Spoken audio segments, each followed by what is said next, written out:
There's a psychological mistake you're making right now that's pushing people away from you, and you have no idea you're doing it. In fact, the smarter you are, the more likely you are to make this mistake. And by the end of this video, you'll never see your relationships the same way again. Introduction. Look, I used to think I was great at relationships. I was the friend everyone came to for advice. I read all the books, knew all the communication techniques, but my own relationships kept falling apart, and I couldn't figure out why. Then I discovered something that changed everything. The biggest relationship killers aren't the obvious ones. They're not cheating or lying or fighting. They're these subtle psychological patterns that good people, smart people, fall into without even realizing it. Today, I'm going to show you the 7 hidden psychological mistakes that destroy relationships. And here's what's scary. The more educated and self-aware you think you are, the more likely you are to make mistake number 3. So stick around, because what I'm about to share could save your current relationship or transform every future one. Here's what I know about you. You've probably been in a situation where everything seemed fine, and then suddenly someone just pulled away.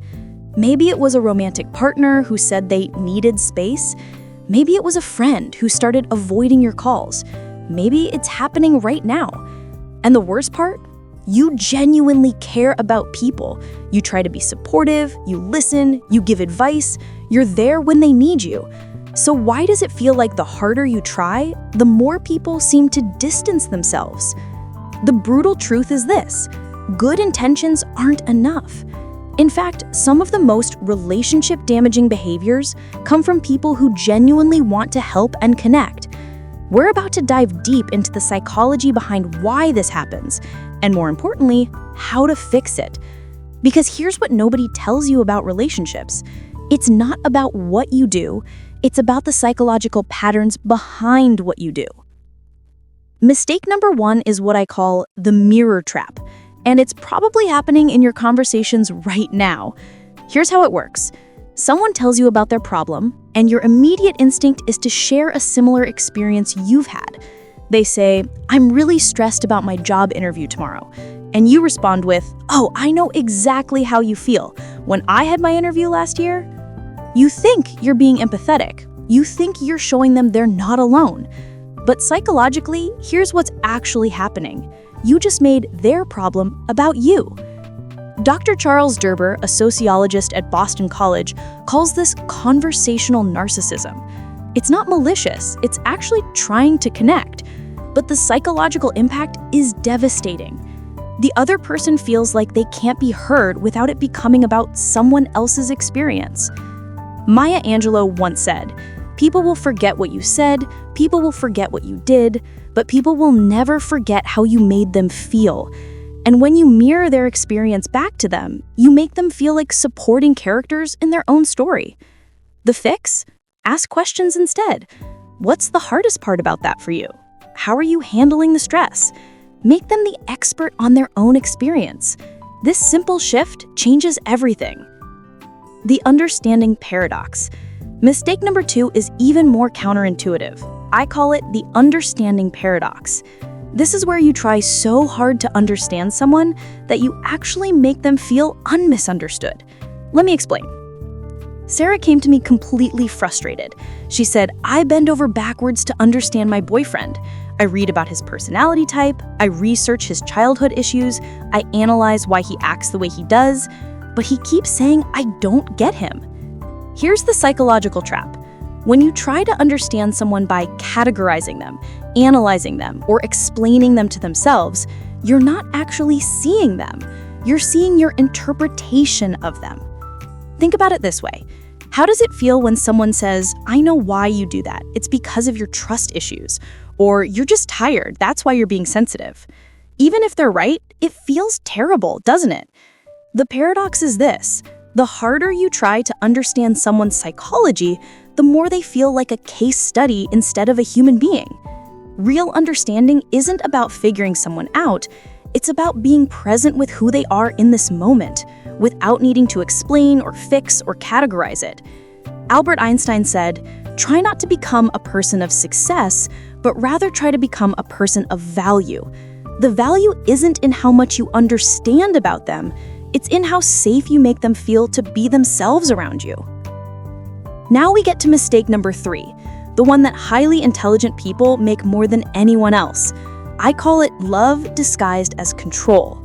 This is subtle. This isn't about being obviously controlling. This is about caring so much that you unconsciously try to manage other people's lives. It sounds like this. You should really talk to your boss about that promotion. Have you considered therapy for your anxiety? I think you'd be happier if what would really help you is you genuinely want what's best for them. You can see solutions they can't see. You want to help them avoid pain or make better choices. But here's the psychological reality. When you consistently offer unsolicited advice, you're sending a message that says, I don't trust you to handle your own life. And here's why smart people fall into this trap more than anyone else. Intelligence can become a curse in relationships.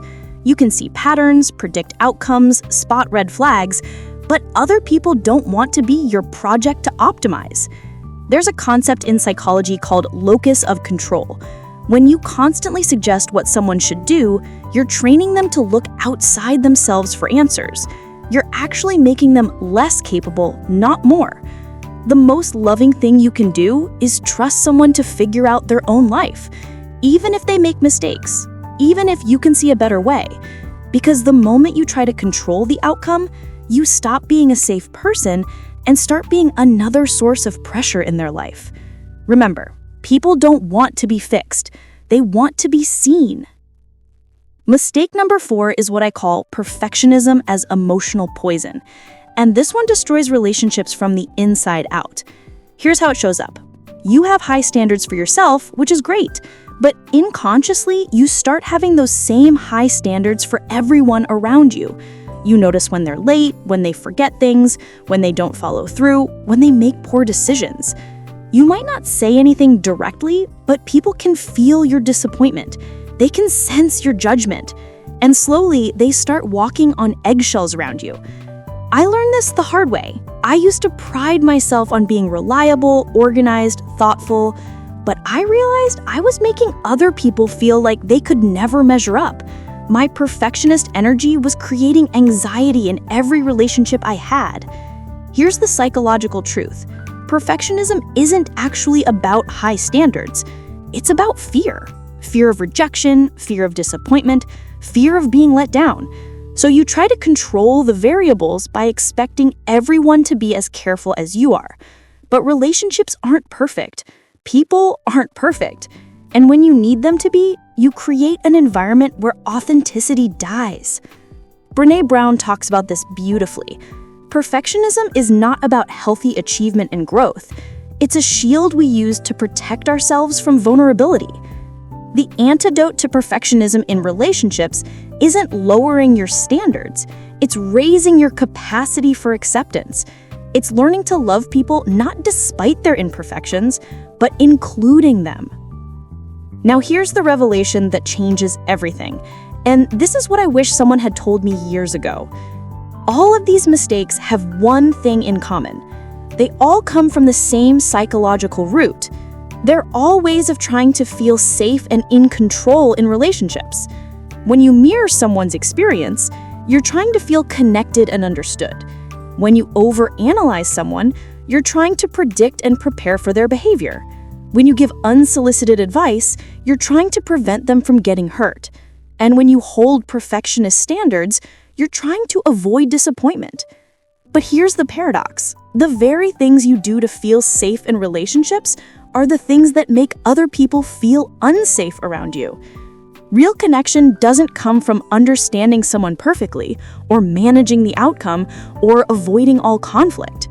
It comes from something much simpler and much scarier.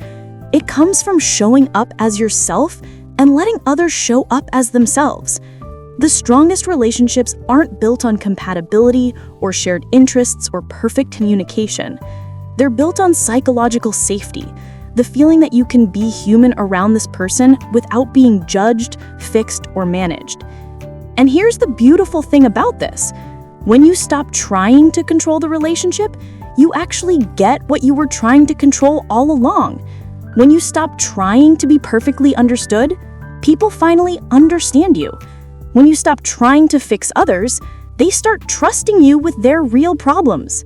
The relationship you've been searching for exists on the other side of letting go of trying to create it.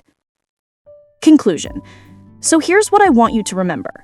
Your relationships aren't failing because you're not good at relationships. They're struggling because you're trying too hard to be good at them. The people who love you don't need you to be perfect. They don't need you to have all the answers. They don't need you to understand them completely or fix their problems or manage their choices. They need you to be human with them. They need you to trust them with their own lives. They need you to create space where they can be imperfect and still be loved. So here's what I want you to remember. Your relationships aren't failing because you're not good enough at relationships. They're struggling because you're trying too hard to be good at them. The people who love you don't need you to be perfect. They don't need you to have all the answers. They don't need you to understand them completely or fix their problems or manage their choices. They need you to be human with them. They need you to trust them with their own lives. They need you to create space where they can be imperfect and still be loved. That's not just a relationship skill, that's a superpower. And it starts with the next conversation you have. If this video made you recognize patterns in your own relationships, you're not alone. Drop a comment and tell me which mistake hit you the hardest. Sometimes just naming these patterns out loud is the first step to changing them. And if you found this helpful, hit that like button so I know to make more videos like this. The algorithm only shows these to people who might need them when you engage. So your like actually helps someone else who's struggling with the same relationship patterns. Subscribe if you want more psychology insights that actually make sense of why we do what we do in relationships. And hit the notification bell so you don't miss when I drop the next video about the psychology of attraction. It's going to blow your mind. Remember, the best relationships aren't perfect. They're real. And you deserve relationships where you can be real too.